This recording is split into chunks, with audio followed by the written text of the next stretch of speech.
Message from Sunnahfollowers. This is from Sheikh Saleh. We need to unite. Sisters, wear your hijab. Wear your beards. Be proud of your beards.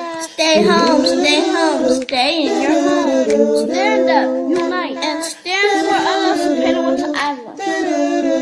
That's right, Saleh. We all should stand up in solidarity, not transgressing the limits of Allah, but standing together with patience and understanding. This is Sunnahfollowers. With dignity, humility, and balance. If you want to learn about how to balance and maintain your faith every day, you need to be here at 6:30 p.m. Eastern, being taught by Laila Nasheeba, streaming on all major platforms. Channel Sunnahfollowers. Hope to see you there, inshallah.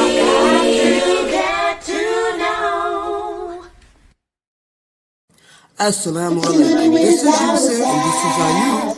And if you are benefiting like we are from the classes and the ongoing programming and tuning into the Sunnahfollowers, please donate. Let this be an ongoing sadaqah jariyah on your behalf. You're helping the kids, the converts, and everyone seeking knowledge. And it's a wealth of information every day you tune in. Don't forget, you are being rewarded for your generous donations to keep this programming on air. You know, just like what you're hearing, put your dollar where the dollar's at, right here on Sunnahfollowers. Don't forget, donate right here to Sunnahfollowers and dollars Assalamu alaikum rahmatullahi wa barakatuh. Assalamu alaikum, brothers and sisters. Listen, we are in dire need of donations to keep these shows running and available for you 24/7. So that means when you're in the car, it's available for you to listen to. Whether you're at work, streaming, playing a game, it's available for you to listen to. Rowing your deen and learning about the beautiful, beautiful, beautiful different topics of Islam. Listen, one of the heaviest deeds that could be placed on your scale on the Day of Judgment is sadaqah jariyah. Yes, I know, I'm trying to build deeds daily. So you can too. So listen, feel free, and please, from the bottom of your heart, donate to this wonderful cause, wonderful website and platform to continually push out shows that will benefit you and the Muslim Ummah. Yes, you can donate by going to the Sunnahfollowers.net website, pressing the Donate tab. You can also scan the QR code in YouTube on the far left top of our videos that are streaming. Listen, guys, this is very important, and take this as important. We want to keep this programming available for you 24/7 so that you have access in your car, anywhere you choose to tune in to this wonderful programming. Yes, guys, it's all at your disposal. So listen, feel free to donate. Once again, remember, sadaqah jariyah, one of the heaviest deeds on your scale on the Day of Judgment. Sunnahfollowers presents a new hadith class taught by Ustada Laila Nasheeba, Riyadus Salihin, every Monday and Wednesday nights at 9:30 p.m. Eastern. Hope to see you there. Streaming on all major platforms. Channel Sunnahfollowers.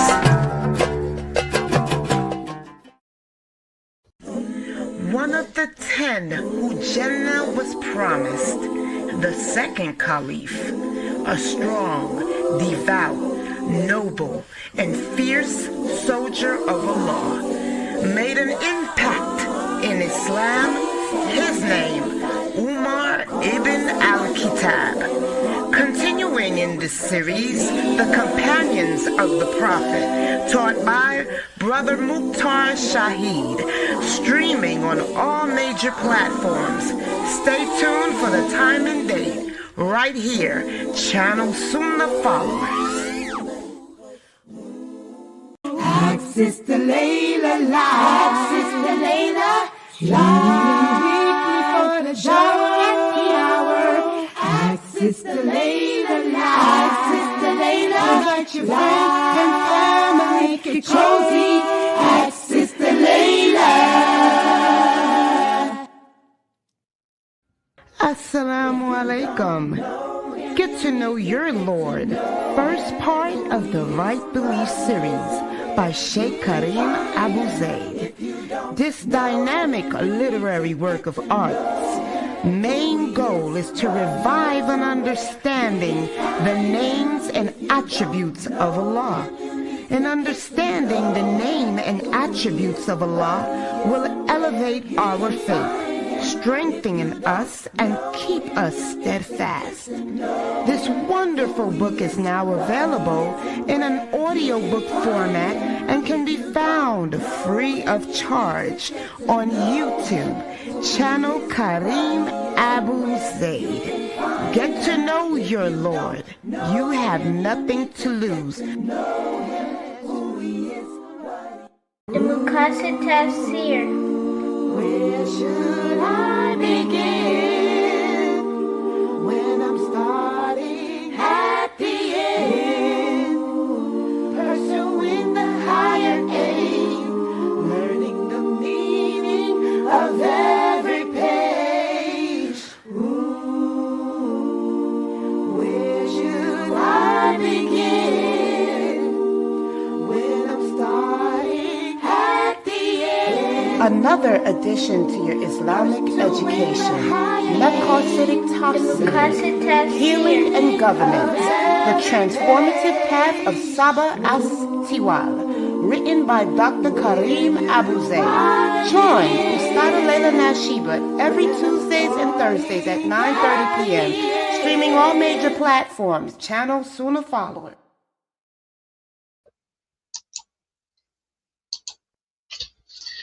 Ina alhamdulillah, wa salat, wa salam Allah, wa rasulallah.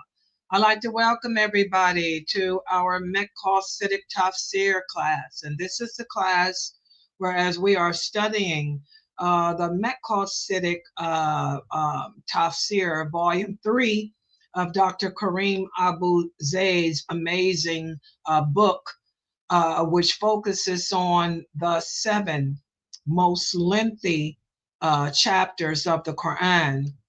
And in this case, we're focusing in on Surat An-Nisa, which is one of the most important chapters of the Quran, which has been linked with its twin chapter, Surat Ma'idah, which are known as the 2 chapters known as the signs. Because Surat An-Nisa is a chapter that focuses in on justice, because it focuses in on the rights of those people in society that are most vulnerable. And in this case, the women, the orphans, and the children.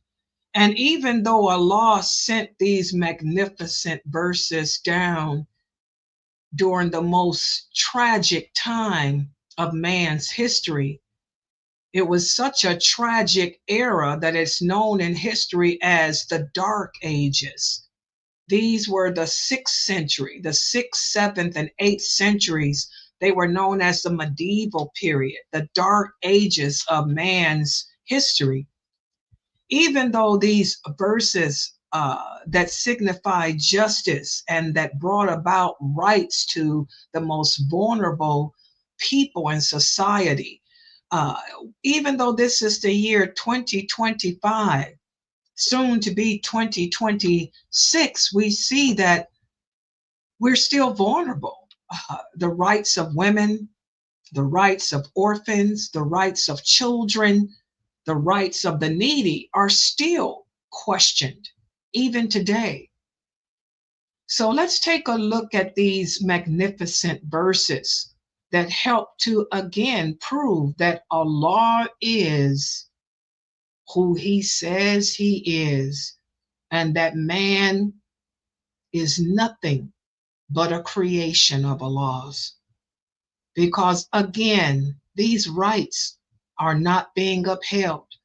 Allah sent down these verses in the 6th century reinstating the rights of women and reinstating the rights of children and orphans and needy people. But centuries later, they're not being upheld. So let's put the PowerPoint up on the screen. For those of you who are watching me on Bigo, this is the time that you open up a tab on your cell phone to YouTube and go to my YouTube channel Sunnahfollowers, and click on the tab, the live stream tab, so you can see the PowerPoint that I am placing up on the screen right now. And tonight we will be covering the verses in this magnificent chapter that address gender equality. Oh, yes. Oh, yes. Oh, yes. Today, we have a lot of Muslim women who have deviated away from true Islam. We have a lot of Muslim women who have picking up signs, picking up banners, and have joined platforms with non-Muslim women, demanding equality, demanding equal rights. In 2025, soon to be 2026, we have Muslim women who call themselves feminists, Muslim feminists, who are demanding rights that Allah has already given them. And it's really strange. But then again, it's not so strange, because our Prophet Sallallahu Alaihi Wasallam said the day would come. The day would come when the later generation of Muslims will be so far away from true Islam that they will have no knowledge of the basics. They will take on the appearance and the lifestyle of the non-believers, and they will emulate them and imitate them in their practices, and they will follow them into a hole like a lizard. And we see a lot of Muslim women like that today, holding banners and marching with the non-Muslim women, talking about equal rights and all of this. And we sit back and laugh, because we're like, what are you fighting for? Allah has already given us gender equality. What rights are you fighting for? We already have our rights established as Muslim women. So we're going to go over the verses that Allah sent down long time ago, centuries ago, back in the medieval period, the verses addressing gender equality. And perhaps those women who call themselves Muslim feminists will take heed, and they'll realize that they need to put the slogans and the banners down, and instead go home. Do like Allah says. Your homes are better for you. Go home and turn off their social media mechanisms, and instead, reach out to the true scholars of Islam and learn the basics of this religion. Learn what their rights are that Allah has already given them. Learn what characteristics they should have as Muslim women. Learn what the Muslim identity is that those female companions had that we should emulate. and then find some type of pride in being a Muslim and realize that imitating the non-Muslim women is not the way to be. So let's take a look at these verses of Surat An-Nisa, and maybe we can find some solace and some pride in being Muslim women. Okay? Let's take a look at it.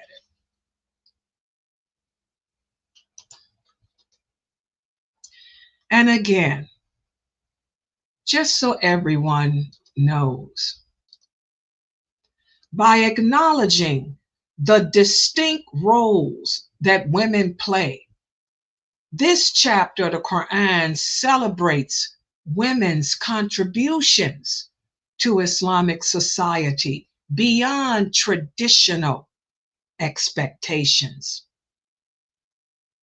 This chapter affirms that women's values and contributions are recognized and respected, whether in the public sphere or fulfilling roles within the family. Subhanallah. This chapter, Surat An-Nisa, the verses delineating empowerment and protection of women extend beyond the legal exemptions to encompass a broader ethos of respect, care, and support. This ensures that the Islamic community remains a space where women's rights are protected and their dignity is upheld and their choices are respected. This is something that man cannot give a woman. This is something that Allah has given us. Man can't give you that. Subhanallah. For example, when we read this chapter of the Quran, when you read verses 11 through 12, and when you look at verses 176, what do you discover? You discover that Allah has given women the rights to inheritance. This is something that man-made laws don't give you. Living in this society, American society, a man can write you out of his will. As Muslim women pick up banners and signs and march for the rights, Allah has already given you the right to inherit property. And what Allah gives you, no court can take that away from you. No court can deny it. No man can get angry and write you out of his will. No man can divorce you and write you out of what is rightfully yours.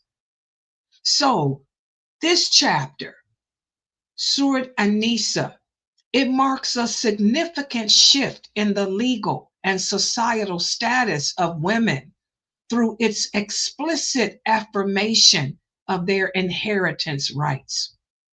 This transformational change not only diverged from pre-Islamic practices that excluded women from inheritance, but also established a framework that emphasized women's financial security and autonomy within the Islamic legal tradition.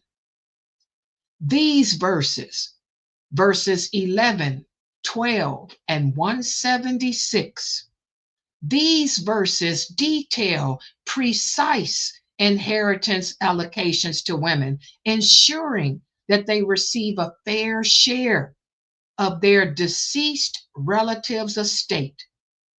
This allocation recognizes women to be rightful heirs and provides them with a measure of financial independence and security. The Quranic injunctions on inheritance were revolutionary.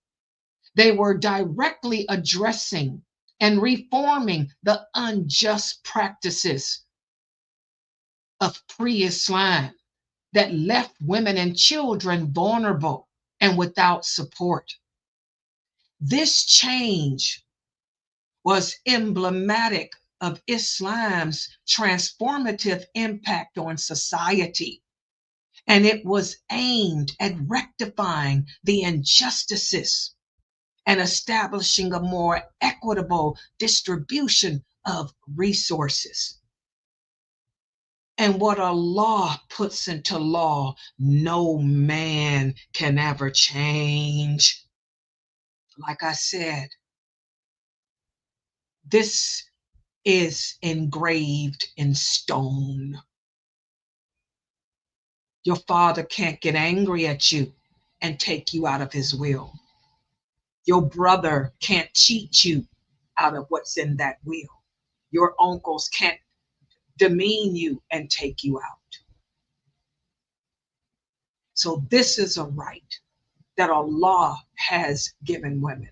And just so you guys know, in the 6th century, no woman, not the Vikings, not the English women, not the Romans, not the Greeks, not the Persians, no women inherited before Allah sent down these verses.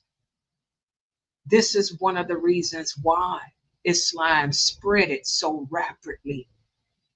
Because when the women around the world heard that they had the right to inherit from their deceased relatives, they knew that here was a new way of life that offered them hope. SubhanAllah. And not just this, but these verses also signify gender equity when it comes to financial matters. Specific legislated shares for women in inheritance. It emphasizes equity in financial dealings. This legal provision acknowledges the valuable role women play in the family, the valuable role we play in society, and it seeks to protect their rights. No longer can women be bartered and sold like a piece of property, like a piece of meat, like cattle, like an animal. The guaranteed right to inheritance elevated a woman's economic status within the community, offering them a safety net and the means to contribute to their family's financial well-being. The detailed guidance in these verses forms the basis of the Islamic legal framework governing inheritance. And this framework is meticulously designed to balance the needs and the rights of all heirs and ensure that the distribution of assets is conducted fairly and justly in accordance with divine or godly mandates, not man's. So the articulation of inheritance rights for women in this amazing chapter is a testament to Islam's dedication to establishing justice, equity, and compassion within the family and the wider community. And it signifies a deep respect for women's dignity and rights, while setting a precedent for their treatment that to this day continues to influence Islamic law and society. So we have rights. We have the rights. We have the rights to inheritance and gender equity in financial matters. There's no need to march for it. And not only do we have those rights, But we also have more. Also, right here in the 6th century, not only did Allah send down the right for women to inherit, but he also, in verse number 19 through 21, he sent down the law forbidding unjust practices towards us. This chapter takes a definitive stand against several pre-Islamic practices that demeaned women, which transformed the legal and ethical landscape of marital relations in Islamic society by unequivocally condemning the practice of inheriting women against their will. I want everyone to pay attention. Before Allah sent down this chapter of the Quran, women were inherited like a piece of meat, like a piece of cattle. We were inherited against our will. Well, verses 19 through 21 says no longer will a woman be treated that way. We're human beings too, and we will never be inherited against our will. Allah affirms the inherent dignity and autonomy of a woman. These verses categorically abolish the dehumanization of inheriting women. Guess what, guys? Little bit of history.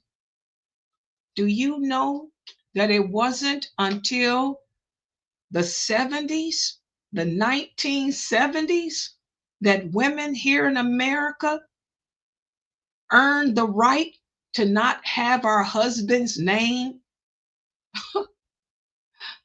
It wasn't until the 1970s that we women got the right to have credit without our husband's name. We couldn't even get a credit card unless our husband signed for it. We couldn't even have a house without our husband's signature. Well, guess what? Allah gave us our dignity in the 6th century. A woman was humanized in the 6th century. In this chapter, verses 19 through 21, Islam recognized women as independent individuals with full rights and not as an object of inheritance. What do you think about that? They say that we Muslim women are oppressed. They say that we Muslim women are deprived and depraved. We were free long before American women were free. Subhanallah, subhanallah.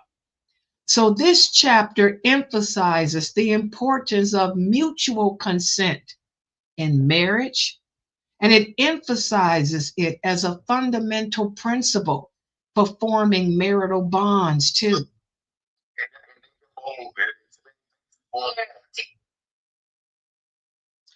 This secured also a widow from being married off as if she were property. Also, before these verses of the Quran were sent down, what would happen to a woman if her husband were killed in battle or if her husband died? She became the property of her father-in-law, or she became the property of her brother-in-law. They would marry her off or they would keep her for themselves.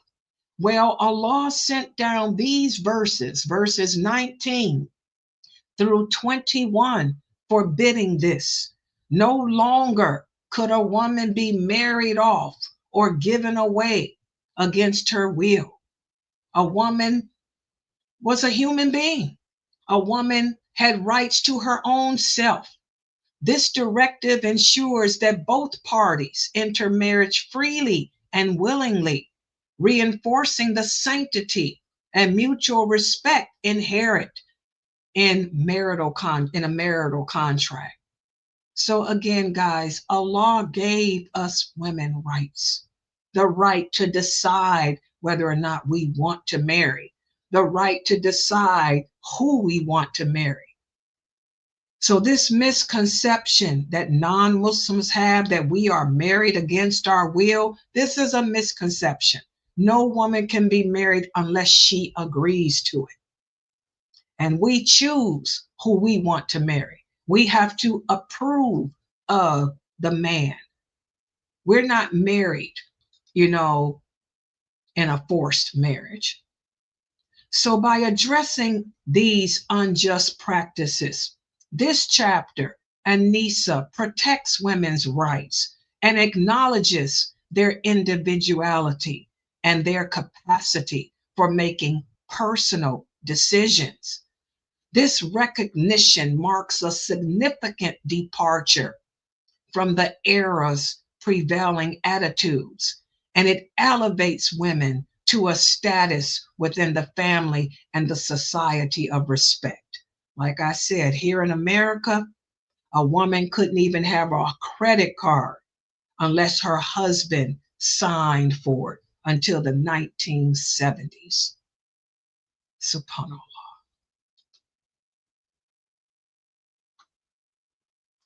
Let's take a look at verses 22 through 24. Verses 22 through 24 of this chapter. These verses lay down specific prohibitions on marriage to close relatives.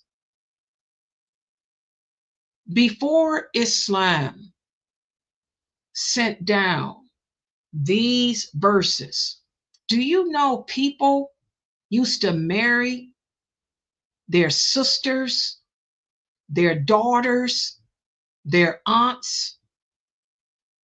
Oh yeah. You've heard about the ancient Egyptians. You've heard about the English people. To keep the kingship, so no one would take your kingship, you'd marry your sister. You'd marry your aunt to keep the bloodline, from being infiltrated. Okay? Well, Islam laid down restrictions to prevent that. Islam forbids you to marry your mother, your daughter, your sister, or your close relative. This prohibition ensures that family roles and responsibilities are clearly defined and respected. It protects the psychological and social welfare of the family unit. Okay? And we don't hear people speak about that. They want to ask about how old people were when they got married. When the Prophet Muhammad sallallahu alaihi wasallam married his wives, all his wives were over the age of puberty. They were all women with menses. But what about what the English people were doing? What were the Vikings doing? What were the Romans doing?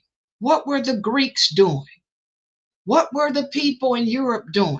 They were marrying their sisters, their aunts, their mothers even, to keep the blood pure. That's incest. There's no incest here. There's no incest in Islam. And there's no little girl sex in Islam, because all the wives of the Prophet Muhammad sallallahu alaihi wasallam were grown, menstruating women. They were all women capable of making babies. So this principle ensures that marriages are not only legally sound, but are also emotionally and spiritually fulfilling. Because again, Allah made these laws. The laws made by men have problems, but the laws that are divinely made are free of problems. So by setting these restrictions, Islam encourages followers to engage in relationships that are not only ethically and morally upright, but are also conducive to personal and societal well-being. The emphasis on lawful bounds underscores the importance of observing divine commandments regarding personal relations and reinforcing the commitment to a morally upright life. As long as we stick to those laws that are divinely inspired, you will have a morally upright society. If we replace godly laws with man-made laws, society won't be upright. Okay? So this chapter aims to create a society where family bonds are cherished and moral ambiguities are minimized.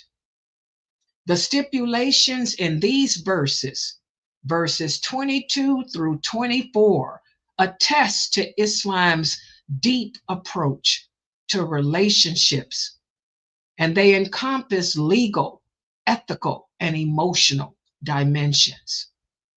And this type of view ensures that marital bonds are legally valid, morally commendable, and emotionally satisfying. So it's not about the age. It's about whether or not that person is a woman through menses and a man, and they're not closely related. Ask King Henry, was he closely related to his wives? And were his wives children? Or were they adult women? Okay. Now let's look at some more verses here. Let's look at verses 97 through 98. And this chapter, verses 97 through 99, they demonstrate a deep understanding of the different roles and responsibilities that women hold within society. Women, due to their unique circumstances and contributions, they don't have to participate in fighting on the battlefield, nor do they have to participate in migration, because Allah didn't build us that way. This type of recognition is not a limitation, but it's an affirmation of the adaptability and the compassion that Allah has laid down for us, because we are the weaker of the two genders. Islam ensures that its followers are not burdened beyond their ability, because remember, Allah is all about justice. Remember, Allah is not unjust. Allah hates oppression. Allah will never put a burden upon anyone that they can't handle. And remember, out of all of Allah's creation, we women are the weakest of his creation. So he would never put a burden on us telling us that we have to go out and fight on a battlefield, okay? Or we have to get up and go and try to migrate somewhere, all right? If we want to participate on the battlefield, and if we're able to and can, we can. And back in the 6th century, as I tell you guys, when you study history, The women that were kept alive back then were trained. Either they were trained to fight or they were trained in poison. Because back in those days before Islam, women were treated as if they were cattle. So the girls that they did keep alive were trained to fight. If they could not take on fighting, they were trained in the art of poison. So if they were taken as a hostage or whatever, they could poison their captor and escape. Or if they were trained to fight, they could fight their way out. Okay. So for the women that could fight, they would get on that battlefield and fight with the men. You see it when you watch those type of movies. Okay. The ones that couldn't fight would be in the fortress, but they'd have poison in their pockets with them. And if they were taken captive, they would just put poison in the drinks for the men and try to, when they were sleeping, and try to sneak out. That's how it was in the Dark Ages. That was a terrible time in history. Women didn't survive well. All right. So Islam ensures that its followers are not burdened beyond their ability. And Allah lets it be known in verses 97 through 99 that women, do not have to participate in fighting on the battlefield. They're not obligated to do that, nor are they obligated, to migrate either. And then we go on to other verses which speak about marital relations and marital rights, verses 34 through 35 and verses 128 through 130. These verses outline the principles underpinning marital relations and marital rights. They present a nuanced and deep ethical approach to marriage in Islam. This theme we spoke about before in the first 19 verses of this beautiful chapter. But throughout this chapter, we're going to come upon the sanctity of marriage as a bond that should be nurtured with fairness, respect, and love. And Allah lays down the blueprint for building strong, equitable, and compassionate marital relationships. So all throughout this chapter, you're going to see mentions of marriage and the respect that a man is supposed to have for a woman. Allah is going to emphasize over and over how it's not about love, okay? Live with your wives in kindness. Allah emphasizes over and over again in this chapter, live with your wives in kindness, because men were not kind to women back then. It's about being kind to them, giving the woman her right, okay? Remember, when this chapter was sent down, never before had the women been given these type of rights before. The women felt special. The women felt like they mattered. The women cried when these verses were revealed. They cried. They fell to their knees and prayed and thanked Allah. Aisha radiallahu anha said that the women cried and thanked Allah when these verses were revealed, because finally, they were treated with respect, dignity as human beings, not cattle. So this chapter offers guidance, reconciliation, and mutual understanding, in dealing with marriage and marital discord too. For example, when you look at verses 34 through 35 and 128 and 130, Allah advocates, he sends down verses advocating for a measured and compassionate approach to resolving conflicts. No longer can a man just beat a woman, throw her in the barn with the horses, with the cows. Instead, Allah sent down verses saying, have compassion for resolving your conflicts. Here in these verses, Allah suggests mediation and arbitration to reestablish harmony amongst the couples. These verses reinforce again that kindness and patience and earnest effort in maintaining the bond are critical for a lasting and fulfilling marriage.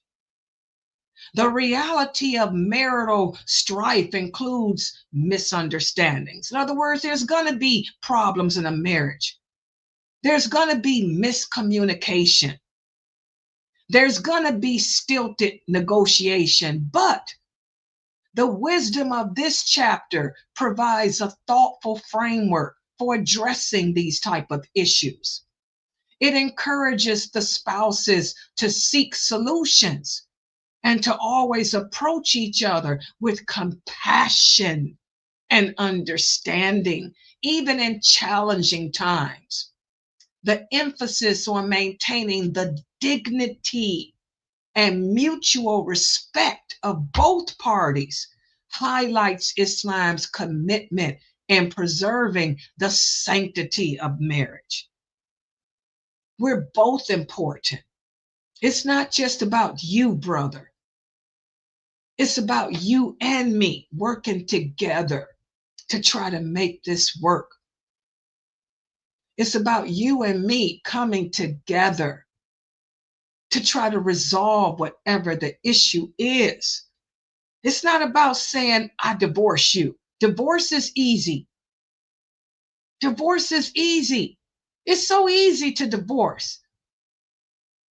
But it's better. It's hard to try to make it work. That's why the Prophet Muhammad sallallahu alaihi wasallam said, for every bad quality that you see in your wife, there are at least 3 good ones to outweigh it.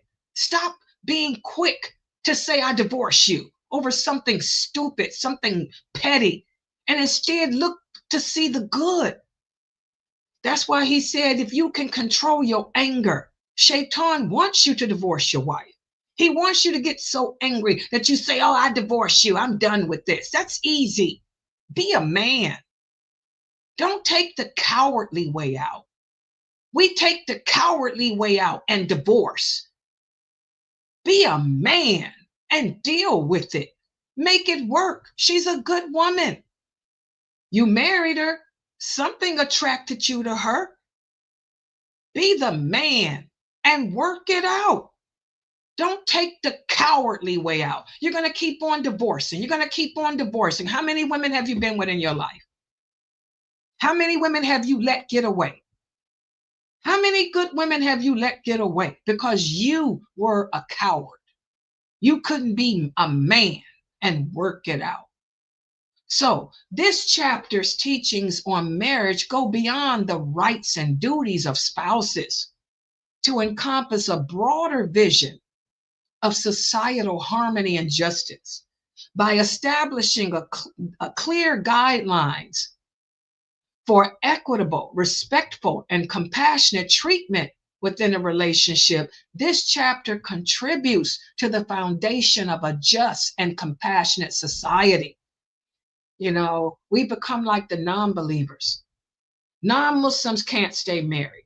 They get married and they're divorced a few months later. Married, divorce, married, divorce. They can't stay married. Now look at us. We're married, divorce, married, divorce. That's not how it's supposed to be for us. But we are. We're just like them. Because we rather be cowards. We rather take the coward way out. And it's you brothers. You brothers are the one that's doing the divorcing with your tongue. It ain't the women. It's you brothers. You rather take the cowardly way out. Where are the men? Where are the men? The Prophet Muhammad sallallahu alaihi wasallam said, the best amongst you are those who are good to your wives, and I am better than all of you. The Prophet Muhammad sallallahu alaihi wasallam didn't divorce his wives, and he had strong wives. His wives were not weak. His wives were very strong-minded. They were strong-minded women, and each one of them had a different personality. They were not mild-mannered, meek, weak women. None of his wives were weak. They were all strong-minded, outspoken women. That's a fact. Did he divorce any of them? No. Look at you brothers. You brothers don't have women on the level of the Prophet Muhammad sallallahu alaihi wasallam. And he was better than all of you. He didn't get mad and divorce them. He was patient. His wives used to argue with each other. They even used to fight with each other. He'd sit there and laugh at them. He didn't divorce them. But you brothers get angry because your wife says something that you don't like, or because your wife doesn't speak the way you want her to speak, or because you think your wife's personality ain't the way you want it to be. Who do you think you are? You ain't Allah. You don't make nobody's personality. You should be happy that your wife's personality is not like yours. Look at your personality. What would the world be like if there were two of you? We're all supposed to be different. We're all supposed to be unique. Thanks to Allah that there's only one of you. If there were two of you, the world would be a terrible place. Subhanallah. Allah loves variety. He doesn't like mundane stuff. Who do you think you are? Who do you really think you are? Think about it. Who do you think you are? You a clone? Stop taking the coward's way out. Be a man. M-A-N, apostrophe, exclamation point. Be more like the Prophet Muhammad sallallahu alaihi wasallam and make your marriages work. He made his work and he had more wives than you. And his wives were stronger than the women that you married to, tougher than the women that you married to, more outspoken than the women that you married to, more outgoing than the women that you're married to. If he can make his marriages work, and he had right hand possessions, and he can make his marriages work, and he was a prophet, sallallahu alaihi wasallam, who are you that you can't make your little 2, 3, or 4 work? When Allah has given you the guidance here, Allah has given you the know-how here. Something for you brothers to think about before you take the coward's way out with this divorce, and something for you sisters to think about before you pick up those signs and start marching with the Kafir women singing Kumbaya. We're feminist freedom fighters. Man will never learn. All right. Are there any questions or comments? Any questions or comments about any of these verses today? All right. Before we end, I'd like to remind everybody, please go to my YouTube channel, click on the tab that says Shorts, and take a look at the shorts. I try to take the best of these lectures, the explanations of these verses of the Quran, and put them on shorts as reminders. Please look at the shorts that I put out and pass them on, so hopefully it'll touch the heart of some of the Muslims out there to try to call them back to the true Islam. Also, guys, make sure that you go to the playlist. Click on the tab that says playlist. The playlist for this is the Maqasidic Tafsir, Volume 3. Listen to the edited version of the playlist. The playlist, I cut out my khutbah, as I call it, my pre-talk and this part of the talk. I cut that out and I just have the lecture there. And I try to put soothing sounds in the background so you can listen to the lecture and also sounds to soothe the heart so it can penetrate your heart and you can grasp what I'm saying. Please listen to the edited versions. And also, finally, please support this Dawah effort. We have $400 in our account. Yeah, we need donations. Yes, exactly. We need donations to cover our website expenses. The programs that I am using to put out the videos, they cost money, but I have to pay for them because I have to put the videos out.